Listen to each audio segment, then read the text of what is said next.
Hey there, fellow streakers. It's Jeff and Jamie, and we are back with you on a fantastic, wonderful last day of the month podcast. Well, I guess not last day exactly. But it's the last. This is the last January podcast in which we have been focused on health and wellness. Yep. We've talked a lot about different health and wellness streaks that are out there, and we've really had a good time just thinking about all the different ways that you can apply consistency to health and wellness. Like, for example, we talked about medication adherence and how a lot of people are now taking vitamins that consistently that they weren't before, like you. Yes, like me. I mean, because what's your vitamin? Did you go? I just went to the store and had to replenish because I had run out. And I was like, uh-oh, I have none left. And I didn't have any backup. Like, to the store we go. I love how I was thinking about this morning as we were walking, and as also I went on an earlier run, and then we both went on a walk together. And I was thinking about how conscious everything is, because I'll tell you this quick story. This morning we dropped off Lily at a dance competition, and it was early, and it upset the regular routine of things. It did. So when you say you went on an early run, because I was thinking, I'm like, oh, that makes me look bad. You went on a run, and I went on a walk. But I don't care about how I look. I just care that I'm being consistent. I'm so glad that you care that you're being consistent. You're welcome. That was a little fun thing. But it was fun because your run this morning was an early morning run, the wee hours of the morning, so that we could leave by 6 a.m. By 6 a.m. to get Lily to her dance competition. And I thought our routine, if you will, is usually we get up, we get the kids to school, and then you and I go on our walk run, whichever it is. This morning was different because it's a Saturday, and Lily was going to a dance competition, and we needed to drop her off in downtown Atlanta. And so I thought, well, I want to get a run in today. I don't want to wait till later on, so I'll get up earlier and go. Now, the reason I'm telling this whole story has actually nothing to do with the run or the walk. Okay. It has to do with when I left out of here, I had switched up my whole routine as far as putting on my workout clothes and everything else, and I went out the door and I ran. Well, when we got back, or when I got back from the run, we were going right to the dance competition. Therefore, I just came up, I changed into regular clothes. I took a very quick shower, changed into regular clothes, and we left. What I did not do was brush and floss. Oh, you didn't? Yeah, no, I didn't. And I'm glad that you didn't. I wondered because I noticed when we came back, I'm like, oh, he's brushing his teeth again. Okay. Nope, it wasn't again. There was no again. There was no again. And wait a second, wait one more. So I had brushed and you came in and we were talking about, and you invited me to go on a walk with you. Yes. So I brushed, didn't floss, went out and went. And when I came back, I thought, oh, I have not flossed yet. And as I think all of our listeners know, flossing is the OG streak. Yes, it's the original. What does the OG stand for? The original gangster. Original gangster streak. Thank you. It's the OG streak. I sent that to my mom one time. I said OG, and she's like, "Does that mean old grandma?" I'm like, no. No, it does not. It does not mean old grandma. It was so flossing. What I was thinking about, back to your point, as far as the consciousness of taking your vitamins and everything, is it had been raised to a level of consciousness that I did not want to forget it. Right. Which brings us to what we want to talk about today, which are the tools that are in your growth tool belt. Yes. And the reason we want to talk about that is because of an article that one of our streakers sent us out there, which Katie, thank you very much for sending us this article. It's in I love ink. As we read articles, we can see, because the reason she sent it to us is she's like, this is the methodology. There's principles of streaking in this article, and it's exciting to me, and I want to share it with you. Yes. And I love that. What I also see in this article, as you and I have read through it, is that the idea of streaks, or not even the idea, I don't want to say it that way. Streaks have been hidden by habits, and they've been shadowed by goals. And streaks have lived in this place where no one could define what it was or how to use it. Right. And so we would use goals or habits, and people kind of throw those words around. And I mean, I'd say people, but I threw those words around. We all do. Yeah. And throwing those words around, looking at it and being deliberate about what those words actually mean helps each one of us now to grow into the person we want to be. And that's one of the things that we recognized with streaking. So just to finish off the story of the flossing. So this morning, as I was looking and I pulled the floss out and I started flossing, I thought to myself, look, the routine was interrupted and it's obviously not a habit. Mm-hmm. I had a streak that consciously brought this to mind, and therefore I did it. Right. And that would not have probably been the case No. otherwise, because a routine upsets. Right. Exactly. When that routine is upsetted, I guess that's the way I should say it. When the routine is upset, Right. it kills often the ability to do those things that you're depending on the routine to make happen. Right. Exactly. And that's what and so when I look at the whole idea of streaking, and what you and I have talked about quite a bit, is that it is a tool in the tool belt of growth. And that's what I love is I feel like maybe, I don't want people to think we're harping on this, but maybe we are. Maybe I think we need to harp on it, because so many times we get on a podcast and people will say, and we welcome Jeff and Jamie to the show, and they've discovered a great new way to be able to accomplish your goals and to establish new habits. And we're no, like, we haven't. We failed. And why is it so important that we talk about this again? And because understanding the proper tool allows you to use the proper tool without being frustrated. Right. And that's what I've loved about this. So the title of this article is Writing Just 3 Sentences Each Day Can Massively Boost Your Productivity and Happiness. When I first read that, I thought it was going to talk about just writing, just being able to write, and that if you do something simple as write 3 sentences each day, how it'll boost your productivity, probably because of our writing streaks. Right, exactly. But they actually have 3 specific sentences that they're saying if you write or answer these 3 sentences every day. Mm-hmm. So there's 3 questions if you write 1 sentence to answer that question, then it will massively increase your productivity, is what they're saying. Yes. And so what I loved about this, I'll just read this first part of it. So this article was, I think it was... It's published in Inc. I have it right here. It's Inc. magazine by Jessica Stillman. Mm-hmm. And let's see here. Yeah. So and it was she says at on... Entry Level Rebel. That's what her at line is, at Entry Level Rebel. Ooh, I love that. Yeah. So Jessica Stillman. This was January 27th. So very applicable. This was just a couple days ago, and very much in line with kind of how we feel in January as we're wanting to be able to have that new year and be productive. But at the same time, I also feel like January tends to be, at least for us, this January has been very busy. Oh, yeah. There's a lot of things that are picking up and starting to go. And so it's interesting that you're trying to, that there's this time of year that you're trying to redo everything at the same time that it's also, at least here, it's winter and cold, and also that, it's a busy time of year. Right. So that's interesting. Everyone's getting started again and moving forward. Yeah. So she says, as someone who writes about productivity and success, I come across a lot of life hacks, many of them sensible and research-backed. Meditate, spend time in nature, experience awe, have a hobby, keep a journal. The list goes on and on. In fact, it goes on so long that anyone who follows this genre of advice quickly senses a problem. If you tried to do all these things, not only would your schedule explode, but so would your brain. So right out of the chute, as I looked at streaking, this is what I love about what streaking has helped me with, is that she's right. There are so many great ideas out there, so many, life hacks, different things that we can do. And I look back and I think, how do you pick what's, you listen to all these things and that other people are like, oh, I've been doing this and I've been doing that. And I think a huge part of what I love about streaking is helping me learn the why, the be statement, the looking at it and saying, okay, who do I want to be? Which brings us to our methodology moment, which is, who do you want to be? I just thought I'd throw that in there. Throw that in there. The methodology of streaking is how you choose what streaks you want to do is largely related to who you want to be. And when you look at who you want to be, just a sentence at a time, that will help govern what things you want to do consistently. Right. This methodology moment brought to you by Jeff and Jamie.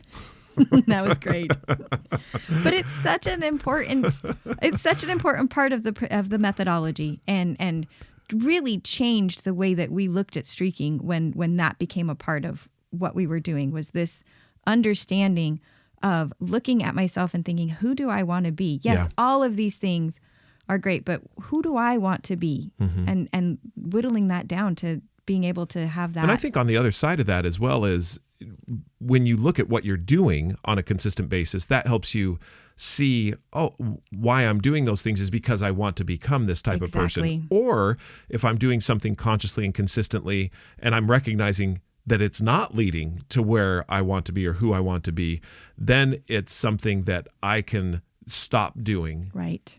That's what I love about the whole orientation of the B statement. And also of, it's kind of the chicken or the egg of you're starting streaks. So you may start some streaks just because you feel like they should be or what you want to be doing.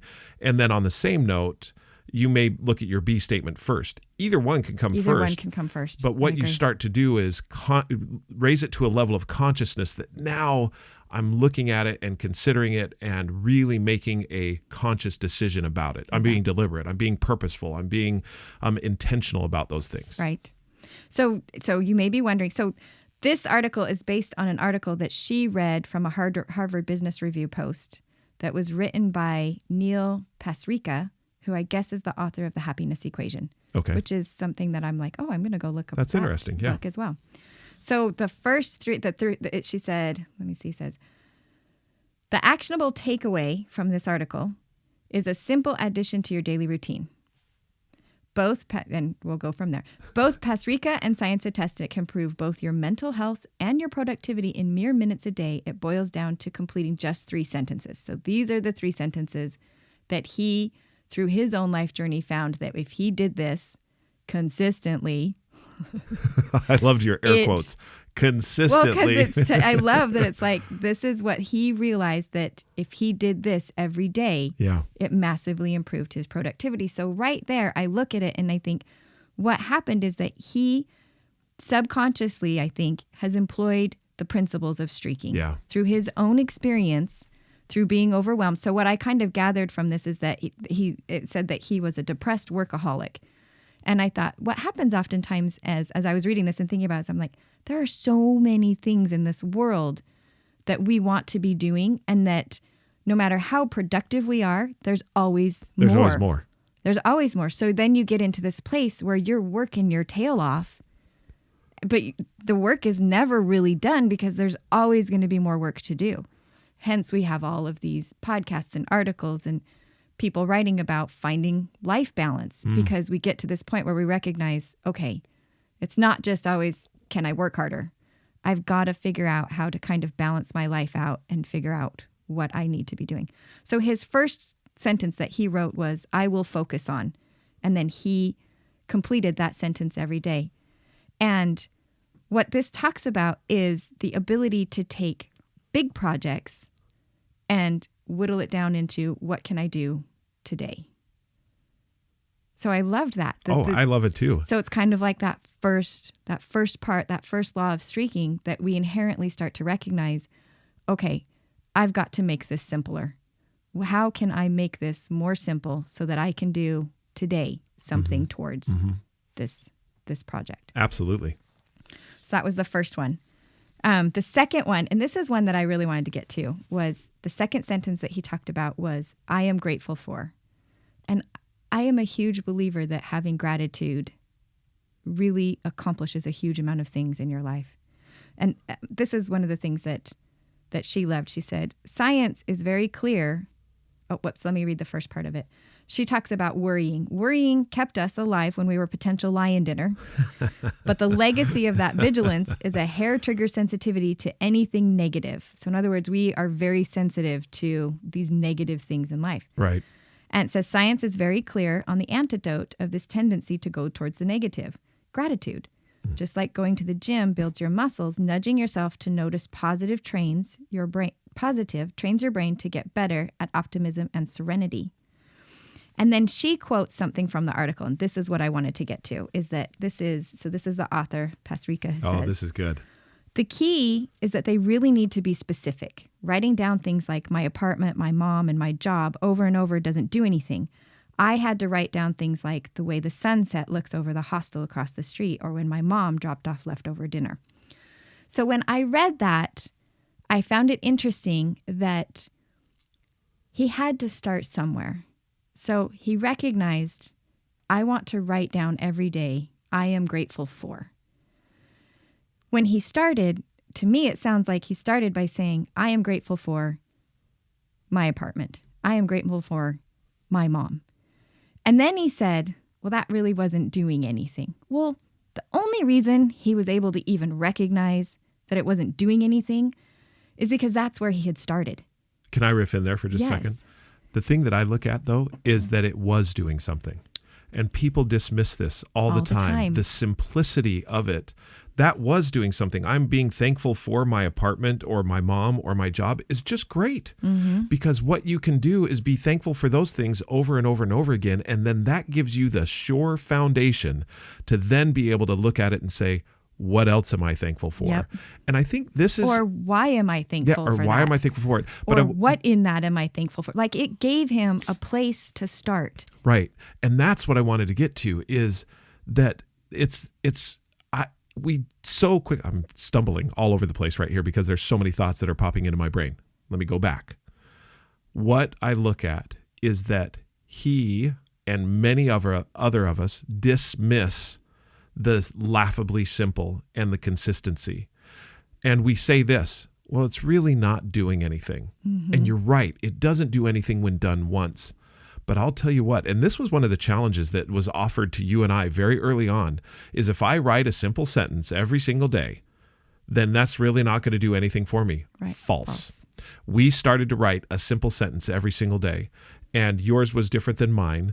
And that simple sentence turned into this, who do I want to be? And I write that every single day, and it reminds me every single day. And it's the same sentence.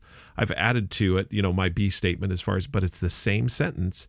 And that has given me the opportunity to be able to see so many other things. That's why I like this paragraph and I hate this paragraph. I know. That's why I kind of skipped over the first one to get to this one, is because I appreciate what he's saying, but I also feel like so many of us will discount doing something small, saying, well, it's not doing anything, it's not doing enough, and so I'm not going to do it. So now I appreciate this, like I needed to be specific. But are there times that maybe being specific would be a little too much, and so you wouldn't do it? Right. Because you can't be that specific. Now you've put this rating on what your gratitude has to be. Well, it's got to be specific, it's got to be good, it's got to be better. What you just said is so true. We put a rating on it. We put a judgment on it. We say, you know what? It doesn't reach this level. Okay, this brings me to a little bit of a moment where a few years ago, several years ago, I read a book called Triggers. And I don't remember the author, but one of the things that he said is that he put a list of all the different things that he wanted to do daily. So almost like a streak. Different, though, in that he wrote all these things down. So, for example, serve my wife. Let's say that's one of them. Or be productive at work. Okay, those are a couple of things that he may have written on his list. And then at the end of every day, he rated himself from 1 to 10. 1 being, I didn't do that at all very well. 10 being, I did that absolutely perfect. Knocked it out of the park. Knocked it out of the park. Awesome. I'd be getting 10s all the time, wouldn't you guys? I'd rate myself and be like, oh, I knocked it out of the park every day. No. This was the problem is I looked at that and I thought, well, I'll take his advice. And so I wrote a list of things that I wanted to be, good at, if you will. And I started to rate myself, and I could never rate myself above a 6 and a 5 and a 4. And every night I went to bed depressed. Yeah. I was like, well, I'll try again tomorrow. Whereas when I look at streaking, I win every single day, because the laughably simple thing, when I write that one sentence at night, I'm like, I got that thing out. That is awesome. Exactly. And then keep that consistently going. It's like you and I have talked about, after 100 days, 120 days, you start to look back and see all of the success that you've had. And there is an internal confidence that you get like none other. I've never gone back to that system of rating myself from 0 to 10 or 1 to 10, because it immediately goes to this place where he is saying, I have to write something specific. In other words, I'm going to dismiss all these other things that led up to this and say, I've got to be more. But to your point, you have to have the basic foundation before you can get there. Right. I think sometimes we get hung up on this idea that everything we do has to be quality. And it's just not true. Quality comes from repetition. And from the simplicity. So not everything is going to be absolutely amazing quality.